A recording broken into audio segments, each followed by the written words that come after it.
नमस्कार श्रोते हो, दीपक रेगी कथाकथन चॅनलवर तुम्हा सगळ्यांचं मनापासून स्वागत. मित्र हो, तुम्ही ऐकताय अभय बापट यांची गेस्ट हाऊस ही कादंबरी आणि आज भाग 5.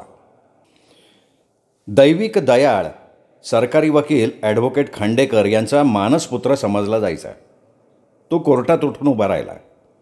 युअर ऑनर, राज्य सरकार विरुद्ध आकृती सेनगुप्ता हा खटला उभा राहिला आहे आणि ही फक्त प्राथमिक तपासणी आहे. हे पाहण्यासाठी आहे की आरोपी विरुद्ध गुन्हा सिद्ध होण्या एवढा पुरेसा पुरावा सरकार पक्षाकडे आहे का. सरकार पक्षातर्फे मी खटल्याचं काम बघणार आहे. इथे आरोपीतर्फे पाणिनी पटवर्धन हजर आहेत.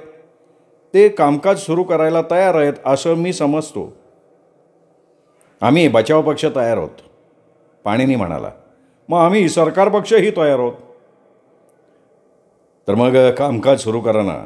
तुमचा पहिला साक्षीदार बोलवा, न्यायाधीश कार्तिक भाटवडेकर म्हणाले. माझा पहिला साक्षीदार आहे डॉक्टर हिरण्य द्रविड.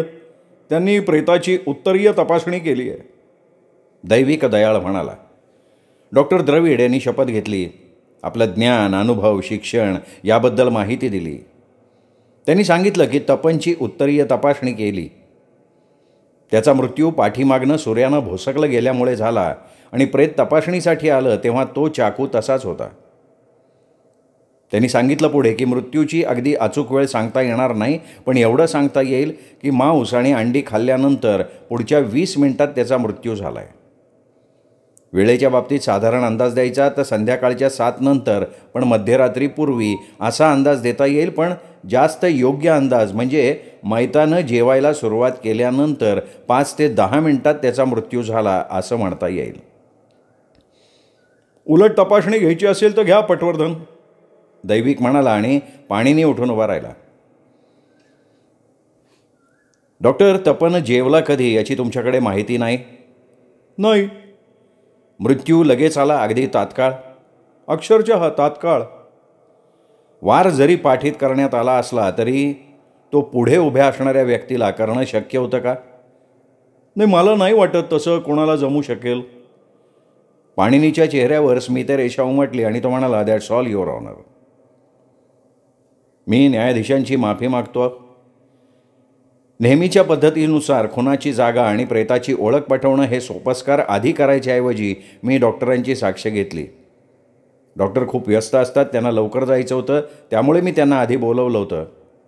आता मी नेहमीप्रमाणे नकाशे सादर करतो, खुनाची जागा नक्की करतो, त्यानंतर प्रेताची ओळख पटवतो, दैविकनं न्यायाधीशांना सांगितलं.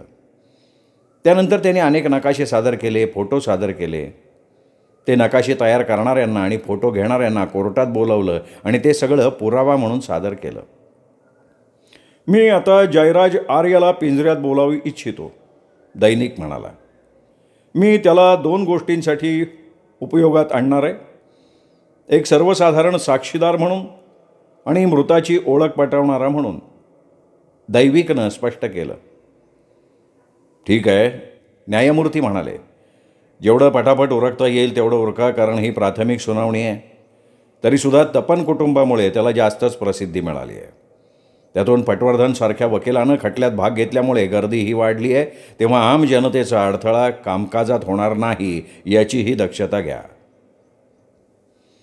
पाणिनी पटवर्धनच्या लोकप्रियतेचा झालेला उल्लेख दैविकला रुचला नाही, पण स्वतःवर नियंत्रण ठेवत तो म्हणाला, मिस्टर आर्य, तुमचा व्यवसाय, उद्योग वगैरे काय आहे? मी आत्ता आणि गेली अनेक वर्ष कास्टिंग आणि इंजिनिअरिंग कंपनीत मॅनेजर म्हणून कंपनीच्या मुख्यालयात काम करतो आहे. बरं, तुमचं वय? 32 वर्ष. तुमचा कधी तपनलुल्लाशी संबंध आला होता, त्याची ओळख झाली होती? हो, अर्थात. कुठे आहे तो सध्या? तो हयात नाही आहे. तुम्हाला कसं माहिती की तो हयात नाही आहे? मीच त्याच्या प्रेताची ओळख पटवली ना. कोणी सांगितलं तुम्हाला तसं करायला? पोलिसांनी सांगितलं. तपनचे वडील नमन खूप खचले होते. त्यांना एवढा धक्का बसला होता की नाही, ते सगळं सांगू नका हो तुम्ही. तुम्ही पोलिसांच्या सूचनेनुसार हे सगळं केलं ना? हो सर. पोलिसांनी तुम्हाला या प्रकरणात काही माहिती काढायला पाठवलं आणि जेव्हा तुम्ही त्यासाठी गेलात तेव्हा तुम्ही स्वतःहून तपनच्या प्रेताची ओळख पटवायची तयारी दर्शवली? अगदी बरोबर.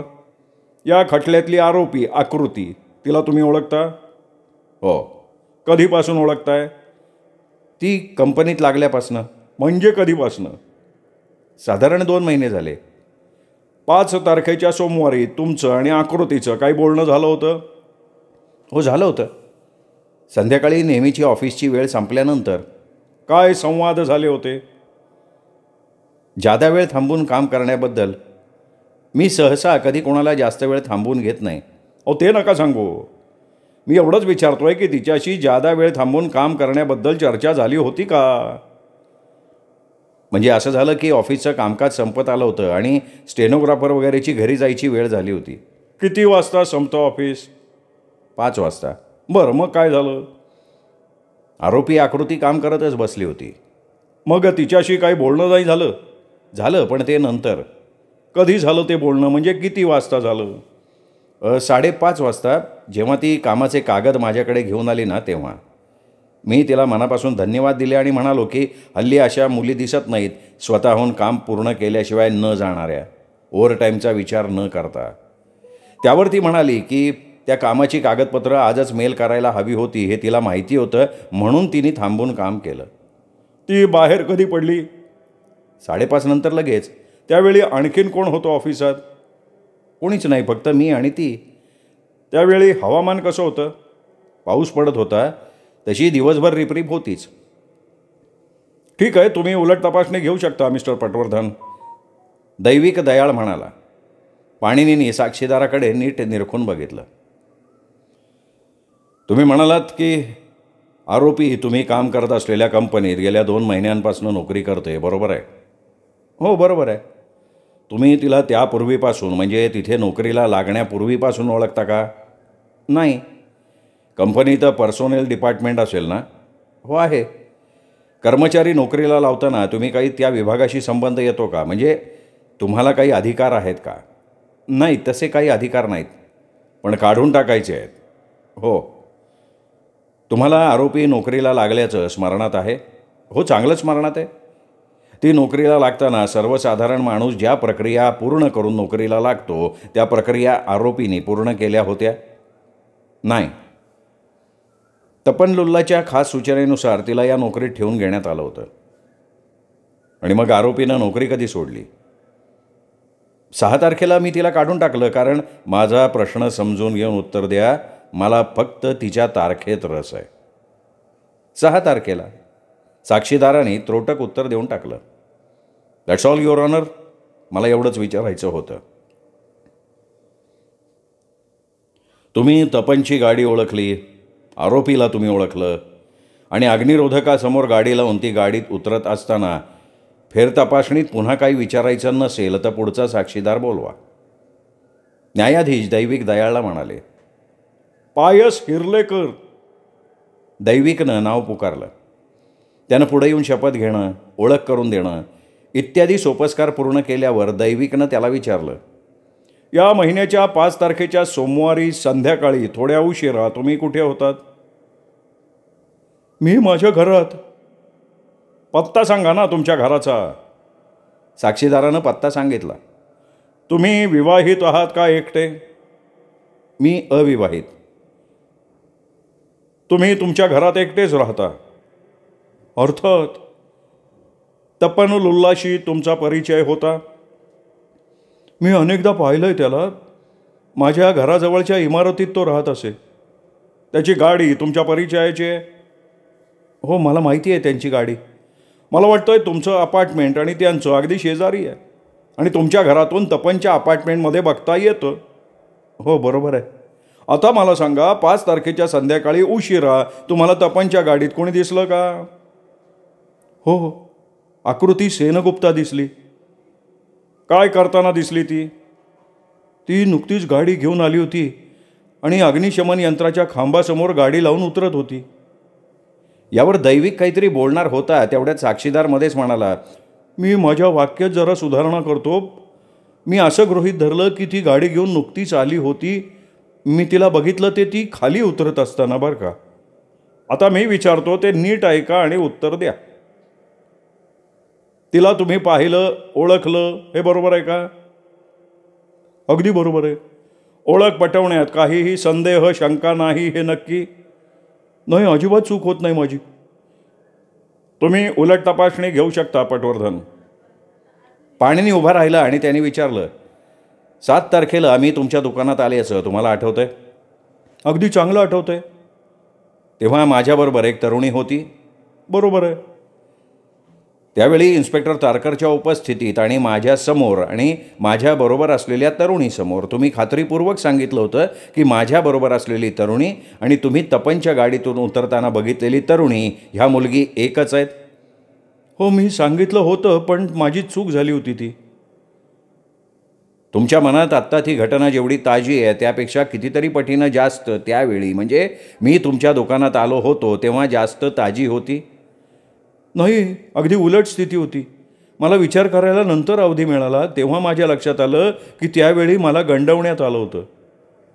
कोणाकडून गंडवण्यात आलं तुम्हाला? तुम्ही आणि तुमचा तो खाजगी गुप्तहेर. त्यांनी मला तुमच्याबरोबर आलेल्या मुलीचा, मैथिली आहुजाचा फोटो दाखवला. तो फोटो सतत बघितल्यामुळे माझा झाला गोंधळ आणि तुम्हाला काय हवं आहे तेव्हा माझ्याकडनं हो म्हटलं जावं याबद्दल तुमची सुचवण्याची पद्धत आणि ताकद इतकी जबरदस्त होती की मला हो म्हणण्या वाचून पर्याय नव्हता. पण तुम्ही त्यावेळी ते कबूल केलं ना की मैथिली आहुजाला तुम्ही गाडीतनं उतरताना बघितलं होतं? ते मला फसवण्यात आल्यामुळे घडलं. प्रश्न हा होता की तुम्ही त्यावेळी तसं विधान केलं होतं का नाही? पण प्रश्नाचं हो किंवा नाही एवढंच उत्तर द्या. बरं ठीक आहे, केलं तसं विधान मी. ठामपणानं केलं होतं त्यावेळी? ठामपणे म्हणजे तुम्हाला काय अपेक्षित आहे? त्यावेळी तुम्ही केलेलं विधान हे खात्रीपूर्वक केलं होतं? चुकीमुळे खात्रीपूर्वक विधान केलं होतं असेल ना, पण खात्रीपूर्वक केलं होतं ना? हो. नाईलाजानं साक्षीदार म्हणाला. काय तारीख होती तुम्हाला ती तपनची गाडी लावताना दिसली त्यावेळी? 5 तारीख. किती वाजता? रात्री दिसली हो. अगदी नेमकी वेळ नाही सांगता येणार. नाही, साधारण वेळ काय असावी? मध्यरात्रीपूर्वी एवढं सांगू शकतो मी.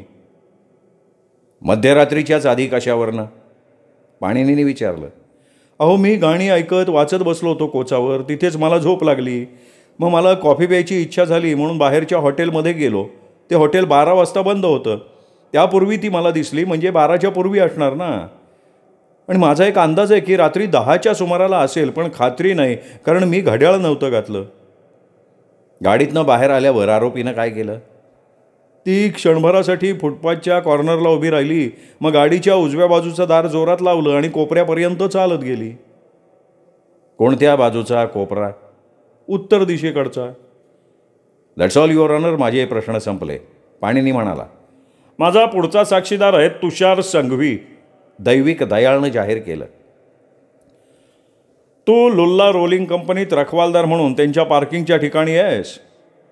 त्याची शपथ ओळख वगैरे झाल्यानंतर दैविकने त्याला विचारलं.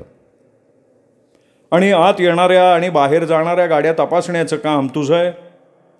आत येणाऱ्या गाड्या फक्त. आम्ही बाहेर जाणाऱ्या गाड्यांवर पण लक्ष ठेवतो. या महिन्याच्या 5 तारखेला तू नोकरीत होतास? हा, होतो की.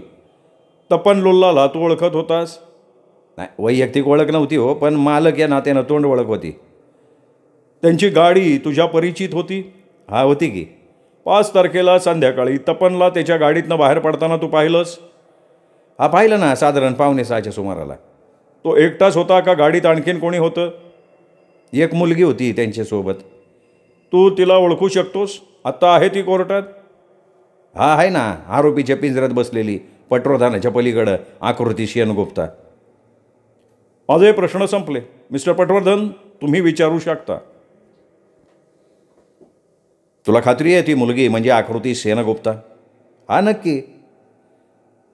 7 तारखेला तुला दुसऱ्या एका तरुणीला बघायला सांगण्यात आलं होतं? हा. आणि तू त्याच मुलीला तपनबरोबर गाडीतून बाहेर पडणारी मुलगी म्हणून ओळखलंस? नाही, बिलकुल नाही. मी असं काय सांगितलं नाही. मी तारकर साहेबाला सांगितलं होतं आणि तुम्हालाही की मला नाही खात्री देता येणार का दोन्ही पोरी एकच होत्या, म्हणजे त्या नव्हत्याच. तुला कधी समजलं की त्या मुली वेगवेगळ्या होत्या? जेव्हा मी खरी तरुणी जी गाडीतनं बाहेर पडली ना ती पहिली, आणि तिला बघेपर्यंत तू ओळख पटवली नाही. नक्कीच नाही पटवली. मला त्या आहुजाचा फोटो दाखवला गेला ना, तेव्हा मी तारकरला सांगितलं होतं का मला खात्री नाही. तपनच्या गाडीतून बाहेर जाणाऱ्या मुलीला तू किती वेळ पाहिलंस? ते गेटमधनं बाहेर जाईपर्यंत. किती वेगानं ते बाहेर पडले पार्किंगच्या. काय असेल 15-20 किलोमीटरचा वेग तासाला. तेव्हा पाऊस पडत होता. हा होता की. आणि तू तुझ्या टपरीमध्ये होतास. म्हणजे तू त्या तरुणीला गाडीमधून बाहेर पडताना बघितलंस, ते तुझ्या खिडकीतनं पाहिलंस, बरोबर? हां, बरोबर आहे. किती रुंद आहे तुझी खिडकी? काय 2.5 फूट असेल. याचा अर्थ ताशी 15 किलोमीटर वेगाने ती गाडी जात असताना, बाहेर पाऊस पडत असताना तुझ्या टपरीच्या 30 इंच रुंदीच्या खिडकीतनं तुला ती तरुणी दिसली. म्हणजे किती थोड्या अवधीसाठी दिसली असेल याचा विचार कर. सेकंदाचा काही भाग. यावर नेमकं काय बोलायचं हे साक्षीदाराला सुचलं नाही. पाणिनी पटवर्धननं आपलं बोलणं पुढे चालू ठेवलं. गाडी लेफ्ट हँड ड्राईव्ह होती का right hand? Left hand drive. ती तरुणी गाडीच्या डाव्या बाजूला बसली होती? नाही सर, डाव्या बाजूला तपन बसले होते, तेच गाडी चालवत होते. ही तरुणी उजव्या बाजूला बसली होती. तू तपनला बघितलंस? हां, बघितलं की. तुझी खात्री आहे की तोच गाडी चालवत होता? म्हणजे काय खात्री आहे? पक्की आहे. पण त्याला ओळखण्यासाठी तू त्याचा चेहरा बघितला कुठे? बघितला की त्यांचा चेहरा. किती वेळ बघितलास? त्यांना व्यवस्थित ओळखता येईन एवढा वेळ बघितला. तो गाडी चालवत असताना तू बघितलंस? हां ना. आणि त्या तरुणीकडे सुद्धा तू बघितलंस? ते तपनकडे बघून त्याला ओळखल्यानंतर का त्याच्या आधी? नाही, तपन साहेबांना ओळखल्यानंतर. म्हणजे तू आधी तपनकडे बघितलंस, जास्तीत जास्त वेळ बघितलंस. त्याची ओळख पटण्यासाठी जेवढं बघता येईल निरखून तेवढा वेळ तू दिलास आणि त्यानंतर तू त्या तरुणीला बघितलंस, बरोबर आहे? हां, बरोबर आहे. आता असं बघ, एखाद्या लहान मुलाला गणित समजावून सांगावं ना, तसं पाणिनी त्याला म्हणाला. तपन ताशी 15 किलोमीटर वेगानं गाडी चालवत असेल तर इंचाच्या आणि सेकंदाच्या भाषेत सांगायचं असेल तर 15 किलोमीटर म्हणजे 5,90,000 इंच जाण्यासाठी त्याला 1 तास म्हणजे 3600 सेकंद लागतील. म्हणजे 30 इंचाची खिडकी ओलांडून पुढे जायला अवघे 0.18 सेकंद लागतील. मी काय एवढी आकडेवारी नाही केली बाबा. मग घे कागद पेन आणि कर. साक्षीदारानं कागद पेन घेतला, अनेक गुणाकार भागाकार केले. शेवटी पाणिनीचं म्हणणं मान्य केलं. बरोबर आहे ना माझं म्हणणं? म्हणजे साधारण 1 सेकंदात ते तुझ्या दृष्टीसमोरनं गेले. त्यातही तू आधी तपनला बघितलंस, नंतर त्या तरुणीला.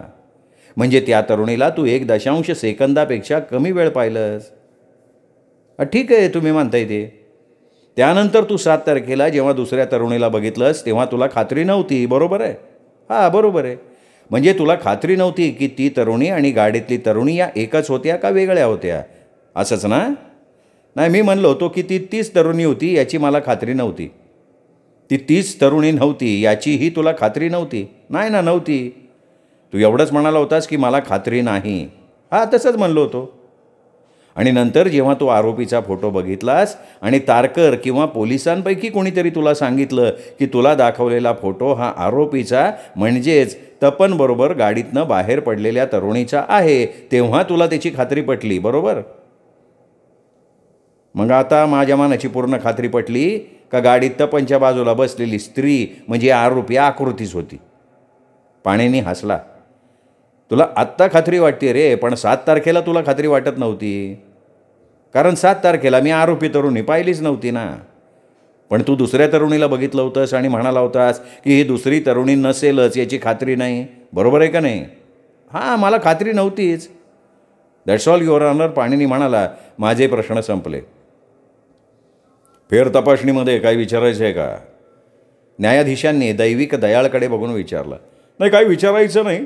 माझा पुढचा साक्षीदार आहे ओमकार केसवड. दैविक दयाळ म्हणाला.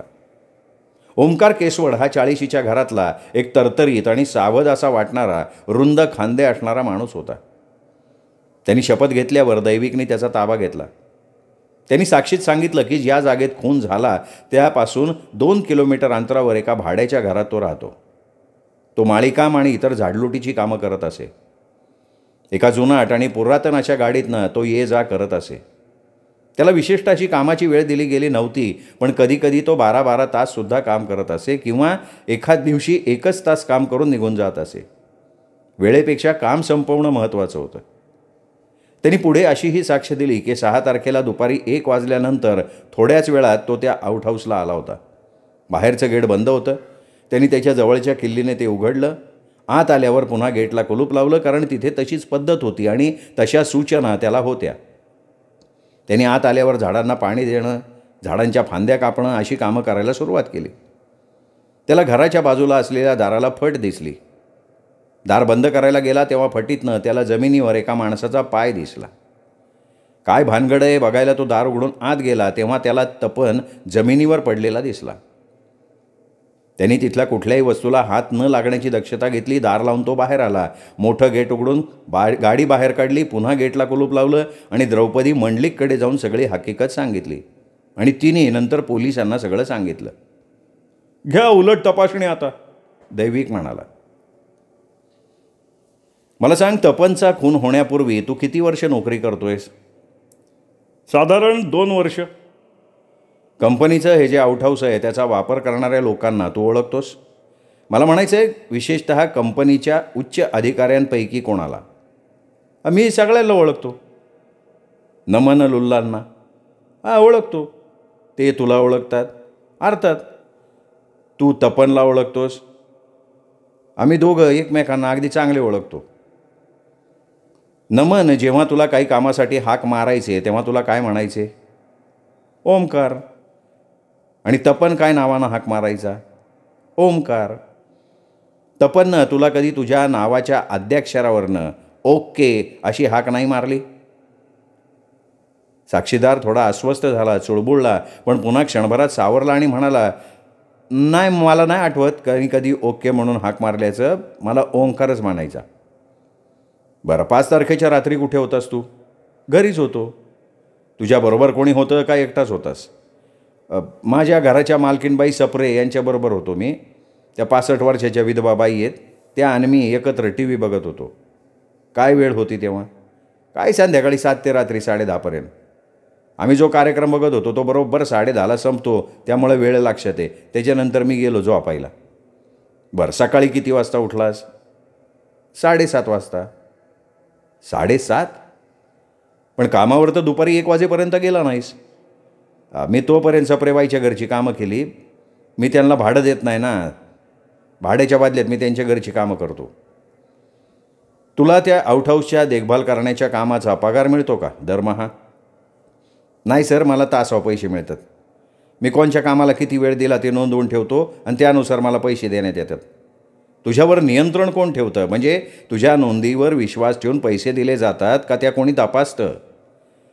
नाही, माझ्या कामाच्या वेळेच्या स्लिपा मी द्रौपदी मंडलिककडे देतो. ती तपासती, त्याच्यावर ओके असं लिहून टेबलावर ठेवती.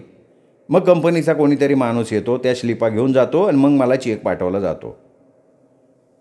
6 तारखेला तू तिकडे गेलास तेव्हा बाहेरचं गेट कुलूप लावलेल्या अवस्थेत होतं, याची तुला खात्री आहे? पक्की खात्री आहे. त्या परिसरात काहीतरी खटकण्याजोगं घडलं आहे असं तुला जाणवलं? ते फक्त घरात प्रवेश करायचं दार किलकिलं उघडं होतं, तेवढंच वेगळं जाणवलं मला. याशिवाय काही नाही? नाही, काही नाही. दॅट्स ऑल युअर ऑनर, पाणीनी म्हणाला. माझी उलट तपासणी संपली. ओमकार केसवड आनंदानं पिंजऱ्याबाहेर आला. त्याच्या अंदाजापेक्षा त्याची उलट तपासणी फार सोपी, सहज झाली होती. माझा पुढचा साक्षीदार आहे प्रभाकर लघाटे.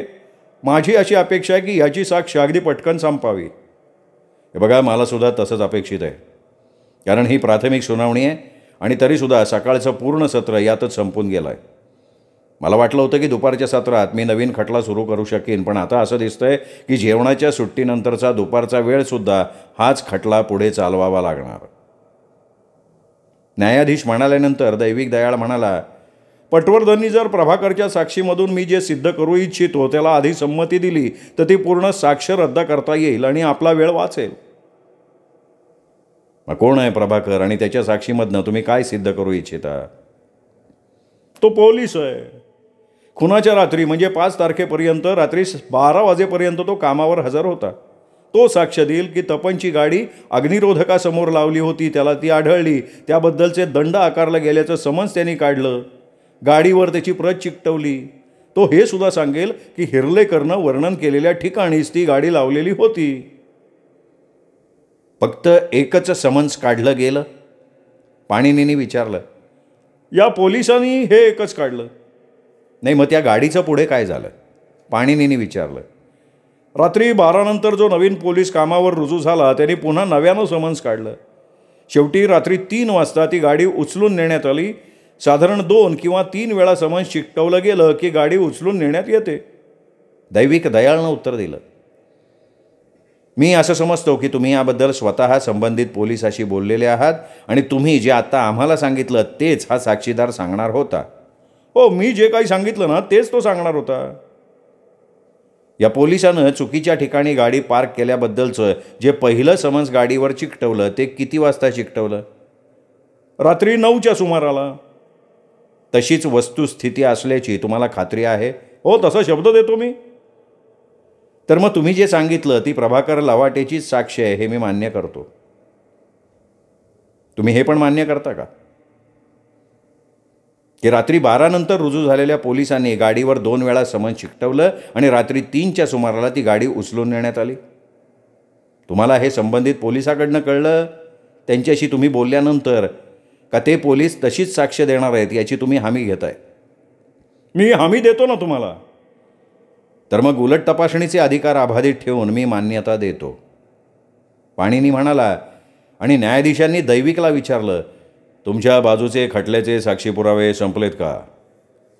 घड्याळाकडे नजर टाकत दैविक म्हणाला, नाही, अजून नाही. मला अजून एक साक्षीदार आणायचा आहे समोर. त्याची साक्षसुद्धा लवकर संपेल? नाही, ते नाही सांगता येणार. माझी सरतपासणी लवकर संपेल, पण उलट तपासणी किती वेळ चालेल हे नाही सांगता येणार, कारण तो साक्षीदार आहे इन्स्पेक्टर तारकर. दैविक म्हणाला. त्याची साक्षसुद्धा आधीच्या साक्षीसारखी स्वीकारता येणार नाही? नाही, मला नाही वाटत तसं. तो अत्यंत महत्त्वाच्या गोष्टीवर साक्ष देणार आहे. मला आत्ताच्या घडीला माझा पुरावा उघड करायचा नाही आहे, पण तो अत्यंत महत्त्वाचा असणार आहे आणि त्याचा धक्का बचाव पक्षाला बसायची शक्यता आहे. हा पुरावा खटल्याचा अंतिम शेवट ठरवणारा असणार आहे. ही प्राथमिक सुनावणी आहे. सांगा, तुम्ही काय सिद्ध करू इच्छिता तारकरच्या साक्षीतनं? आरोपीनं त्याच्यासमोर दिलेली कबुली तो सांगेल. एवढंच नाही तर परिस्थितीजन्य पुरावा काय आहे ते सुद्धा तो सांगेल. ठीक आहे. एकंदरीत हा खटला मला वाटतोय तेवढा लवकर संपणार नाही अशी चिन्ह दिसत आहेत. कोर्ट आता दुपारच्या सत्रात पुन्हा चालू होईल. आरोपी कारागृहात राहील. तुमच्या मतानुसार कसा चाललाय हो खटला? आकृती सेनगुप्तानं मधल्या सुट्टीत पाणिनीला विचारलं. नाही, मला वाटलं होतं त्यापेक्षा खूप चांगलं चाललं आहे. तुला ओळखणाऱ्या त्या 2 साक्षीदारांचा एवढा गोंधळ उडाला आहे की वरच्या कोर्टात हे प्रकरण जाईल ना तेव्हा ते दोघे वेगळ्याच गोष्टीला हो म्हणतील. याचा अर्थ असा की वरच्या कोर्टात हा खटला जाईपर्यंत माझी सुटका नाही? या खालच्या कोर्टात एखादा आरोपी सुटका होईल असं आपण नाही ना अपेक्षा करू शकत. काय दुःस्वप्न हे पटवर्धन. एखाद्याला तुरुंगात राहायला लागायचं म्हणजे? मला माफ करा कृती, पण यापेक्षा वेगळ्या प्रकारे मी नाही हाताळू शकत हे प्रकरण. याच कोर्टात तुला आरोपातून मुक्त करण्याचा प्रयत्न केला तर त्याची परिणिती उलटी व्हायची भीती आहे. कारण त्यासाठी तुला साक्षीदाराच्या पिंजऱ्यात उभं करून तुझी हकीकत कोर्टाला सांगावी लागेल. तू खरं सांगतेस यावर न्यायाधीशांचा विश्वास बसेल अशा प्रकारे तुला त्यांना पाठवावं लागेल. या खटल्यात जे न्यायाधीश आहेत त्यांच्यावर माझ्या या युक्तीचा परिणाम होणार नाही. ते नेहमी असं धोरण ठेवतात की आरोपीला गुन्ह्यात गुंतवण्याच्या दृष्टीनं पुरेसा पुरावा असेल तर निकाल देऊन टाकायचा. आरोपीनं नंतर वरच्या कोर्टात आपली बाजू मांडावी, पुरावे द्यावेत, स्वतःला निर्दोष सिद्ध करावं. ते काम वरच्या कोर्टाचं आहे. आणि या कोर्टाचं? या कोर्टाचं आरोपीला अडकवायचं, पटापटा निकाली काढायचे खटले. आकृती, मी सांगेन तसं तू करशील का? करीन हो, तुम्ही म्हणाल ते. तुम्हाला नमन लुल्लानं खरंच सांगितलं मी खोटारडी आहे. माझा भूतकाळ तो पिंजून काढणार आहे. हो, तो म्हणाला तसं. पण आता आपण त्याचा फायदा करून घेऊ. मी वर्तमानपत्रवाल्यांना सांगतो की याच गोष्टीची प्रसिद्धी करा की परिस्थितीत अडकलेल्या आणि श्रीमंत बापाच्या वाया गेलेल्या मुलाच्या वासनेची शिकार ठरलेल्या तरुणीला न्याय मिळण्याऐवजी तो श्रीमंत बाप तिनं न केलेल्या खुनात तिला अडकवायला बघतोय आणि तिचा भूतकाळ उकरून काढून चारित्र्य हनन करण्याचा त्याचा प्रयत्न आहे.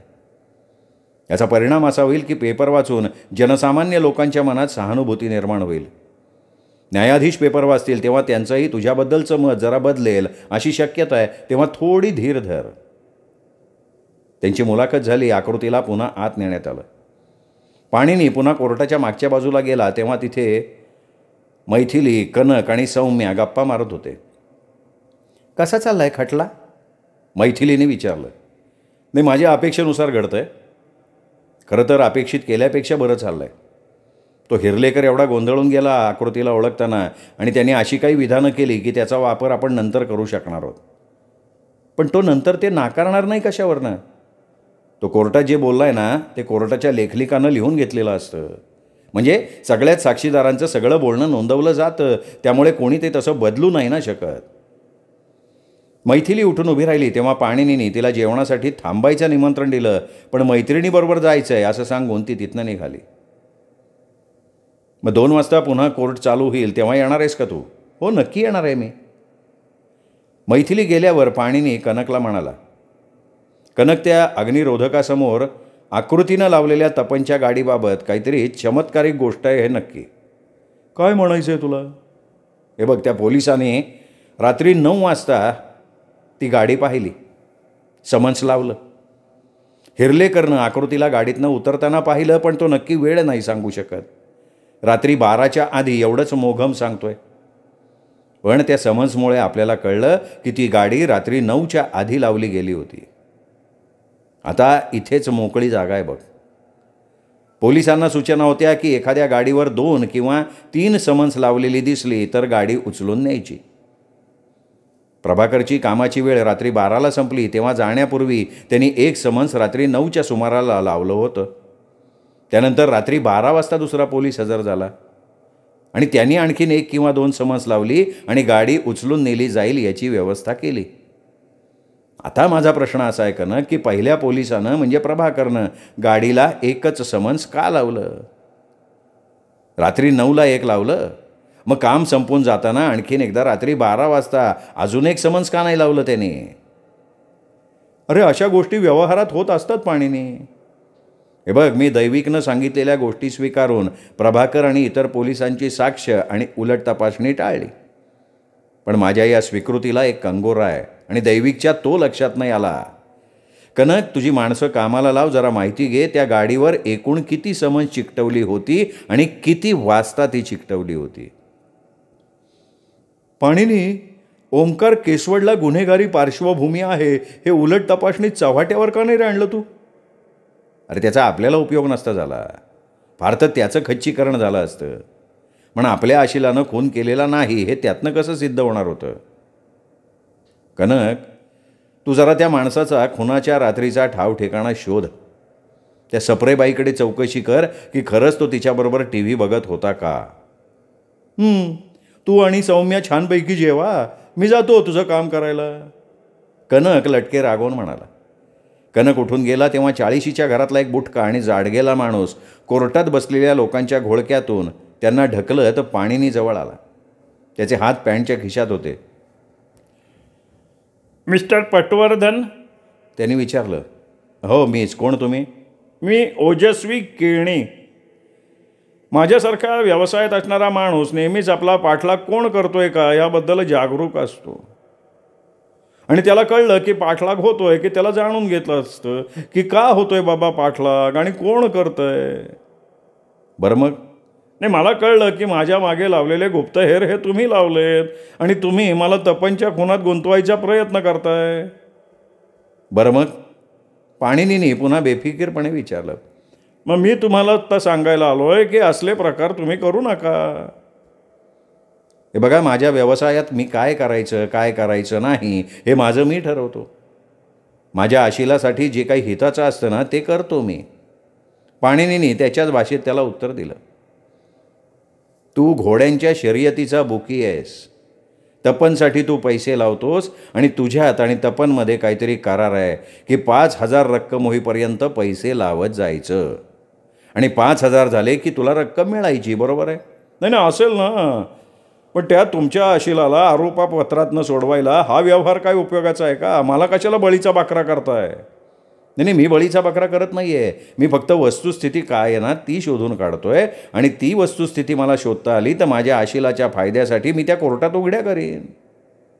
हे बघा, ही गोष्ट फारशी बरोबर नाही ठरणार. कोणासाठी? तुमच्या स्वास्थ्याच्या दृष्टीनं. नाही, माझ्या तब्येतीची मी काळजी घेईन रे.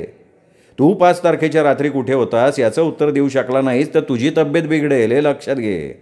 मी तेच सांगायला आलो तुमच्याकडे. मग आधीच का नाही सांगितलं? माझ्या तब्येतीबद्दल बोलत बसला, त्याच्यापेक्षा ते सांगायचं ना.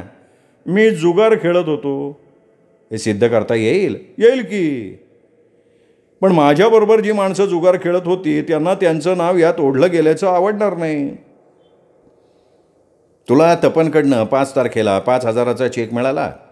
हो, 5 तारखेला सकाळी 10च्या सुमाराला. तुझ्या पूर्वीच्या देण्यातले पैसे त्यातनं तुला मिळाले? मी म्हणेन की माझ्याकडे तेवढ्या रकमेनं पत वाढली त्याची.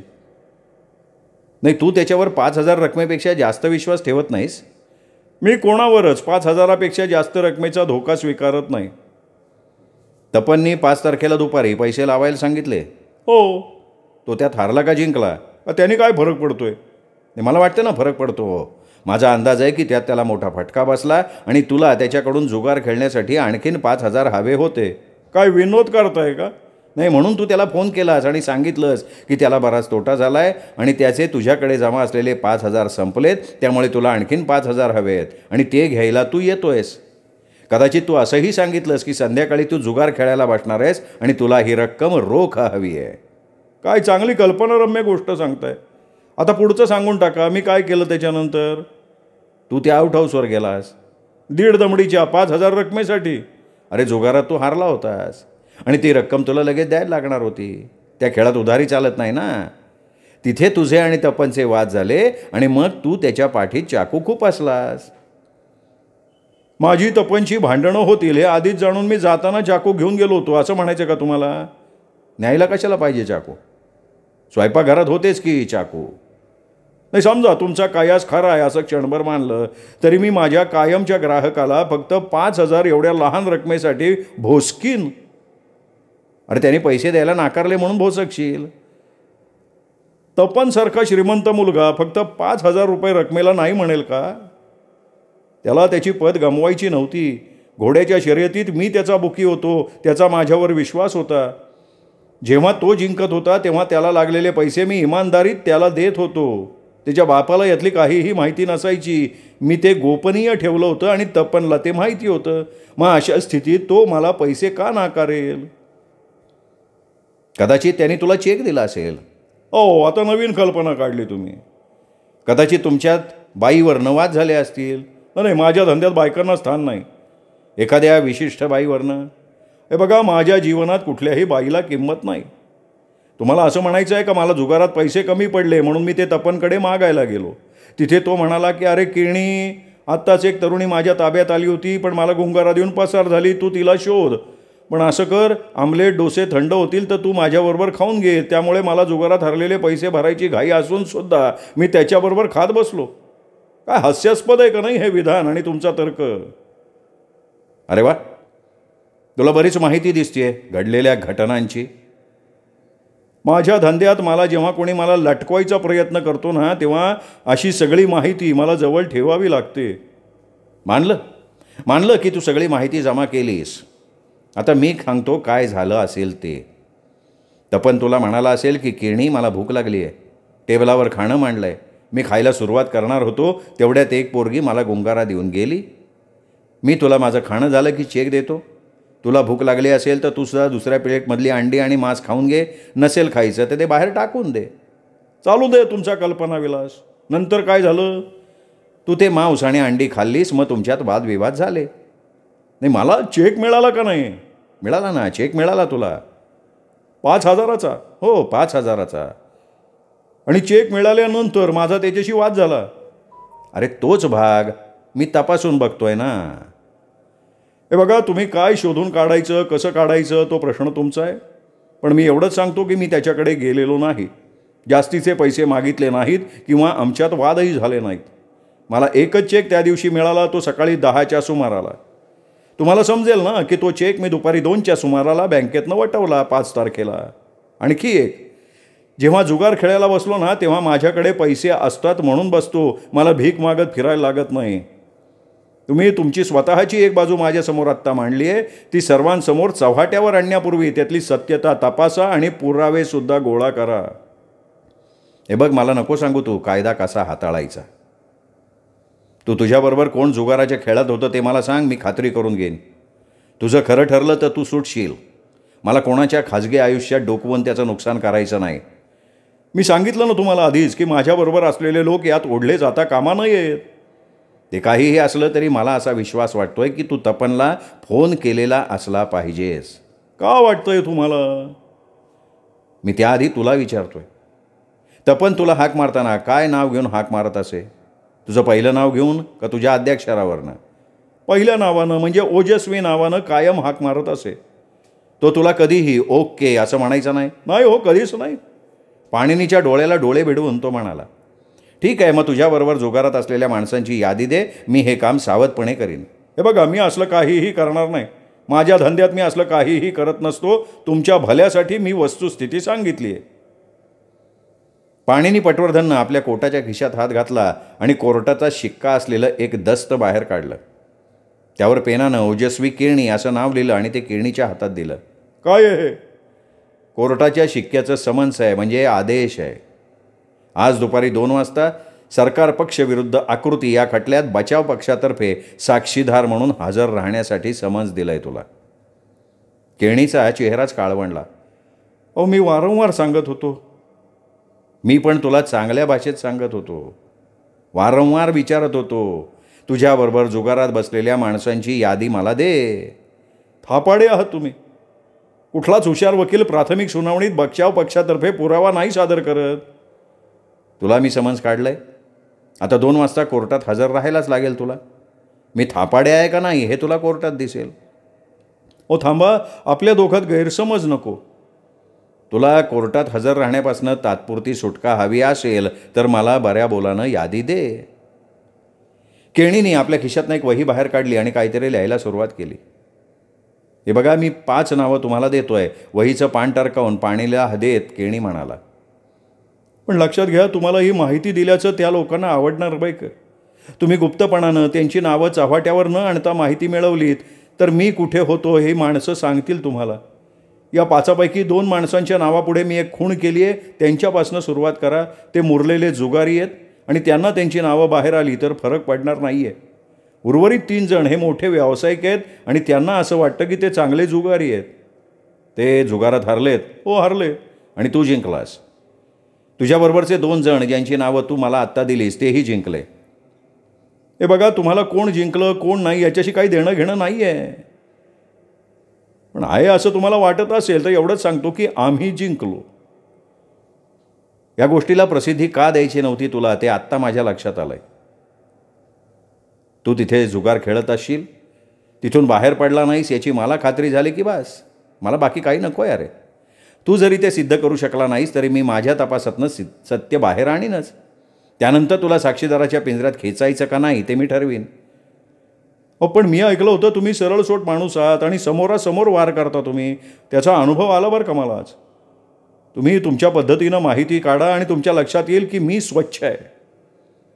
इतका वेळ खिशात घातलेला हात त्याने अचानक बाहेर काढला. पाणिनीशी हस्तांदोलन केलं. तुला त्या दिवसभरात एकदा आणि एकदाच मिळाला होता चेक तपनकडनं? एकच. सकाळी 10च्या सुमाराला वाटेत थांबून त्यांनी मला दिला आणि दुपारी त्यांनी घोड्यावर पैसे लावले. हे बघा, आता आपण आपले पत्ते एकमेकांना दाखवतोय म्हणून पुढचं स्पष्ट सांगतो की तो त्या घोड्यावर जिंकला. फार नाही पण बऱ्यापैकी जिंकला. तो जिवंत असता तर त्याला पैसे मिळाले असते, आणि जिंकल्यावर सुद्धा नाही मिळणार आता त्याला. मी कशासाठी स्वतःहून कोणाला सांगत जाऊ की मी बुकी आहे आणि तपनला मी 1500 देणं लागतो. एवढी रक्कम होती? जवळजवळ. नंतर सौम्याकडे बघून तो म्हणाला, मला तुझ्यासमोर पटवर्धनशी या पद्धतीनं आणि या विचित्र वेळेला बोलावं लागलं त्याबद्दल माफ करा तुम्ही, पण तुम्हीही मान्य कराल की पटवर्धनसारख्या माणसाशी बोलायचं असेल तर अशी संधी शोधावी लागते. तुमचं आजचं दुपारचं नियोजन काय होतं मला माहीत नाही, पण मी आगंतुकासारखा मध्येच घुसलो इथे. एवढं बोलून तो निघून गेला. पाणिनींनी सौम्याकडे बघितलं. तुमच्या बायकी शास्त्राप्रमाणे तुझं अंतर्मन काय म्हणतंय? मला वाटतंय तो खरं बोलतोय. विशेषतः तो जेव्हा म्हणाला ना की तपन त्या घोड्यावर जिंकला आणि तो जिवंत असता तर त्याला पैसे मिळाले असते म्हणून, यावरून मी त्याच्यावर विश्वास ठेवायला तयार आहे. मलाही तसंच वाटतंय. आपण कनकला आधी सांगू की जुगारात बसलेल्या माणसांची माहिती काढ. ओके एवढेच शब्द चेकच्या काउंटरवर लिहिलेल्या गोष्टीला एकंदर आता फार मोठं महत्त्व येणार असं वाटतंय सौम्या. कदाचित आपण समजतोय तसा ओके हा शब्द माणसाच्या नावाची आद्याक्षरं नसतीलही, काहीतरी कोड्यातला अर्थ असेल त्याचा. मग ते कोडं आपल्याला सोडवावंच लागेल. पण त्याआधी आपण खाऊन घेऊ काहीतरी, पाणिनी म्हणाला. श्रोते हो, हा 5वा भाग होता. हा 5वा भाग इथेच संपला. 6वा भाग उद्या. तोपर्यंत नमस्कार.